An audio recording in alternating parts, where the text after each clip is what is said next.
You said something about mourning, taking time to mourn. While you're mourning, are you supposed to be like, okay, if you're married to the person and then you find out the person has been cheating and then maybe it's not once, not twice, like a regular thing, and then you mentioned something about mourning. Do you leave, like give space to mourn, or do you remain there while you mourn? All right, this is going to be very difficult to hear, right? But when you've been cheated on, what it is something that is yours has been shared, right? And I'm not talking about his anatomy. I'm talking about your space and the individual. The individual is yours. It's your person. And something that is yours has been shared, right? As much as you want to mourn and take time, if you move out, right, like move out of the house and all you're doing is giving more space for what is yours to continue to be occupied by somebody else. Think of it this way. If you buy a house, right, and you don't live in it for a while, and then you come back and squatters have come and vandalized the house, they are staying there, they've turned the house into something else, a certain amount of love. There's a building that I was that one of my parents' buildings that I was responsible for, that squatters moved into.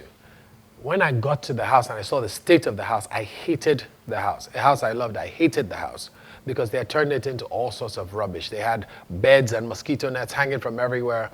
And at that point, my love for the place died and I didn't want to be there anymore. But I realized if I leave it, more squatters come back and they'll turn the place, they will eventually ruin the building. But if I want the building, if I own the building, I have to do the work of keeping the building. So I have to evict the squatter, right? I have to occupy the place. So I have to get the squatters out, then I have to secure the entry points to the place so that nobody else can come in. I put in security guards, I put in things. Now, with a human being, you still have to occupy the person. You still have to be present in their lives. Otherwise, those squatters, those babes, those urgent 4K girls, urgent 5K girls, you help me now, I'm in dire situations, and the ones that are following him on holidays, they'll always be there if you let that space happen. So you have to be present with him.